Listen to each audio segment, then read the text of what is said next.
Give me a couple minutes here. I'll just gonna go grab some grub, get another fresh pot, and we'll go from there. I'm not sure if there's too much to talk about today, which means we're gonna probably end up jumping into summer car.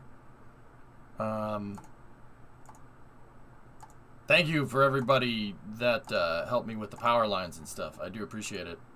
I'm assuming that you would have 12 power stations separate, running power separately on each line. For example, each power station is 10,000. Now when you need 14 in one of your stations, you pull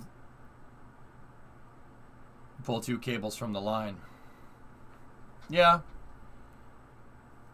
Yeah, pretty much, Yoda. Yeah. I like keeping all my electronic stuff separated out. So, like, don't put everything on one line, because that's what they do in real life. Everything is separated out. Except if it's high power transmission wires, like what we're talking about now. Everything's on a different circuit. It's better to do it that way, you know? But anyway, I'll be back in a second. We'll start up Space News, and we'll go from there.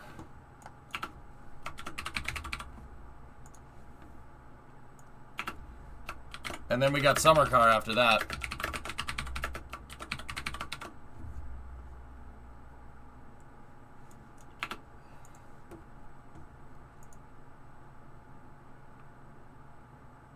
You look a bit washed out. If you turn the camera down on your face cam, you will look more natural. Thanks, Rob. I appreciate it. Yeah.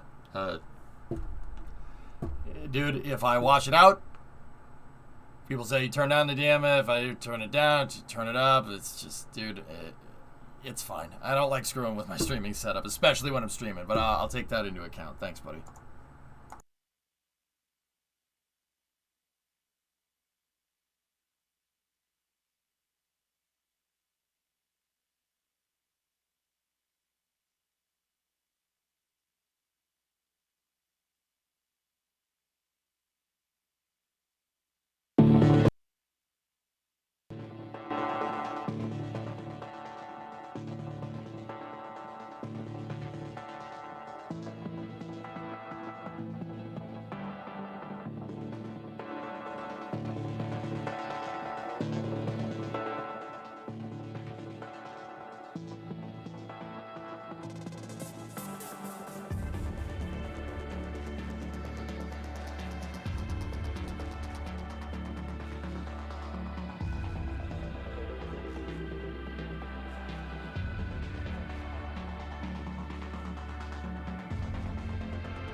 just be starting up momentarily here.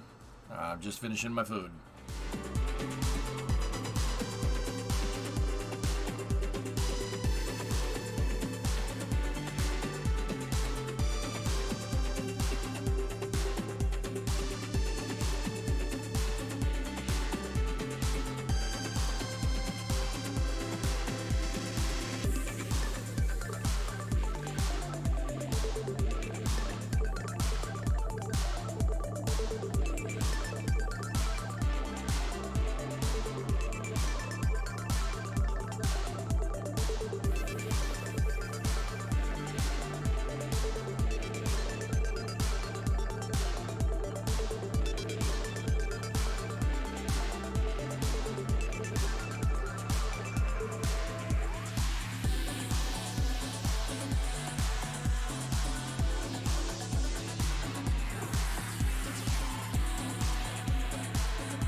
I have one tiny hamburger left, and the music stopped.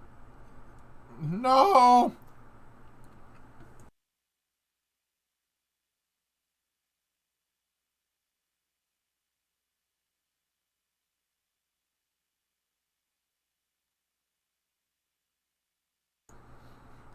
I got White Castle burgers today for my lunch dinner thing. Mm.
Want me to queue up a video? Yeah. I just scarfed that last burger, and it was delicious.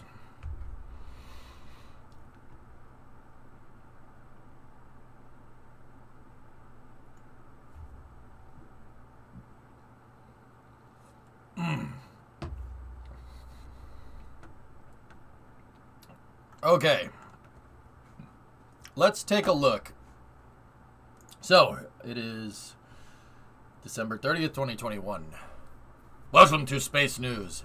That's the thing I'm going to start doing. I'm going to start dating the space news. Like, I'm going to take it out to dinner. That's what I meant, obviously.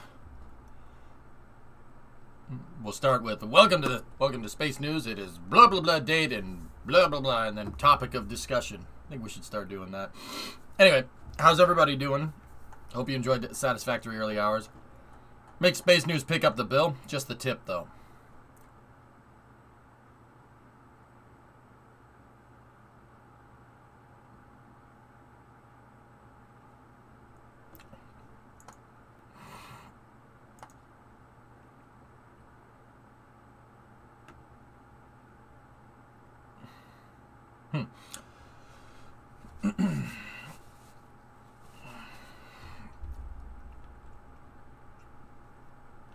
Alright, I'm looking through. There's honestly not much.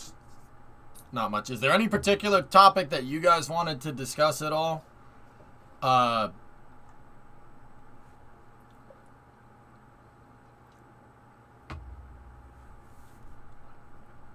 Any particular topic anybody wanted to discuss? I mean, there's some Starship updates, I guess. I'm looking through. There's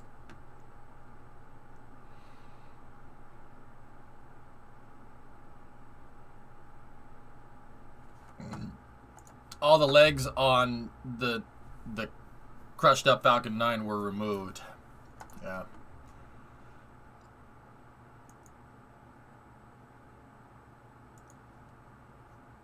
Yeah, that thing's gonna get taken apart, Thomas. That's why. Might as well remove the legs while you're there. It doesn't make sense to fold them up. You fold them up, and then you just have to unfold them when it gets back to the hangar because they gotta take it apart. But actually, them removing the legs is a pretty good indicator that that booster is going to get reused. Here, fellas, look at this. Sorry, if I'm like, ugh, it's because I just burnt my tongue on hot coffee. Anyway, so these photos are coming from Jenny Houtman over for Supercluster. They removed all the legs because something went wrong with recovery operations. I still think that this booster landed in pretty rough seas, and then rough seas came also like right after it landed. So the recovery kind of got messed up, and the booster rocked itself back and forth till one of the crush cores bent down, right? And then when they tried to recover it, the Octograbber went underneath it, and the ground clearance, because the legs were bent up a little bit because the crush cores were compacted, made it so the recovery vehicle that they used to safe the rocket and keep it from not doing what it did, move around on the deck, actually went into a bunch of the nozzles. So it ended up damaging the legs and the booster. First time we've ever seen that happen. But yeah, them taking the legs off pretty much tells me that this thing is going to need to get taken apart. It's gonna take it apart, which kind of sucks because it's a brand new Falcon 9. But yeah. All of the nozzles are a write-off. Yeah, they're definitely a little messed up. I don't think the boosters rip. I think the engines are. I don't think that. I think they'll reuse that thing. Baikonur 2021 launch recap. Ooh. Yeah, no, I'll check that out. You know where the weight room is? Yeah, I'll check it out. New stuff is unreliable. Stick to the tried and tested boosters. Looking around. We can watch that if we want here.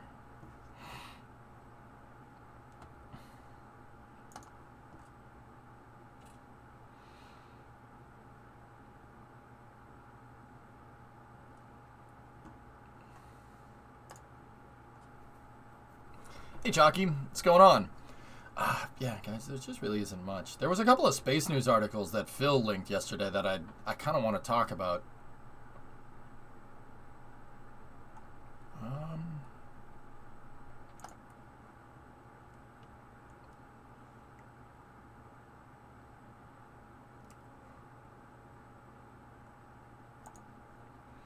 Nothing much, just playing some cities at the moment. Right on. We got Summer Car for after space news, which should be pretty good. And I'm just not seeing too much. Just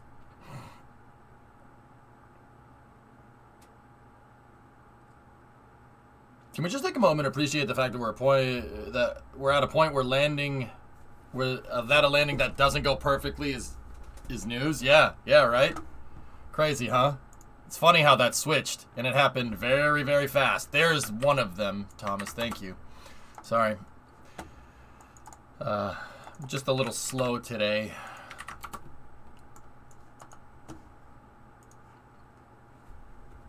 Oh.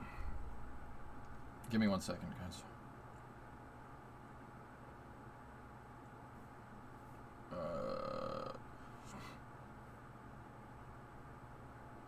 Drummer, if you're here, I'm going to link up the pictures that I took of the truck in DM, so I have a link to them, so just...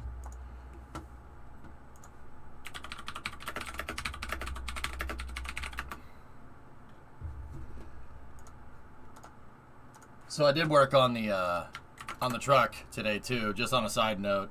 I worked on it today and yesterday. The clutch is still working, and the mirror I actually fixed. See how that mirror is kind of bent down? This is a picture that I took of it yesterday. I actually went in and replaced the bracket because the bracket was broken, the mounting bracket. So I had another mirror that I took off of a junk, and this is a picture of the truck as of yesterday. But it has that mirror isn't bent down. It's back in the position that it should be in.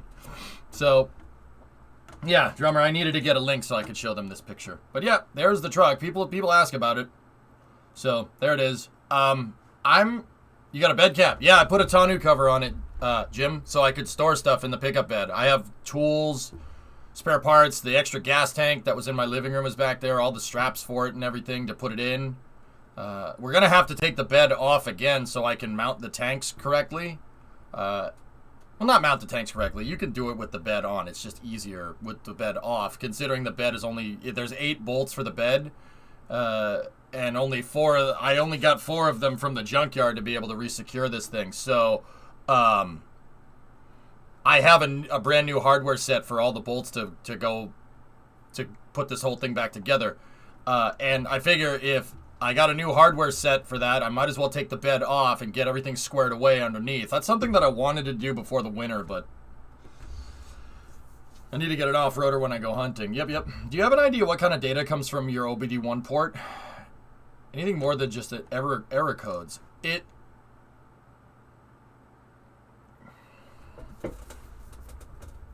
should be more than... it really depends on the year. OBD1 is... Yeah. Any plans for doing the blue NASA livery thing? Sile, what I want to do is get everything squared away on this truck exactly how I want it and then paint it. Painting it is usually the last thing that you do. But I was thinking here, hold on. I had a little bit of an update to how I would want it designed. Oh, no. That would look cool, but that's not exactly what I want. NASA bought a C-130, or not bought one, they procured one, and see blue striped triangle, gray undertone, white top with that would be freaking cool to do that paint scheme. Gray, white, and blue. What if Elon ordered to launch it into space on a Starship as a test payload? As long as I could have it when I got it back, Jonas, yeah, that'd be fine. If it burns up, it burns up. Whatever. Yeah, I thought that would be a cool paint job. Oh yeah, Thomas, thank you. Yeah, I think it was you that linked that picture the other day. Yeah, there's the picture of it. It looks sharp. It looks real sharp. Oh, that's different. It has gray just on the bottom. See, yeah, you know what? Screw the gray. We don't need that. Well, we could do it. That's dope. I love meatball for the small logo, worm for the big. That's cool. That looks really nice. Artsy, oh man, those Boulder County fires are getting out of control. Oh no. Procured, bought, I don't know. What's the tweet? Home for the holidays and wrapped in a new look. Our C-130 aircraft arrived home at while of showing off its new NASA colors, but it won't be staying long. Oh. Oh, they just repainted it. Cool. They didn't procure one. All right, they just repainted it. Excuse me. That looks really cool.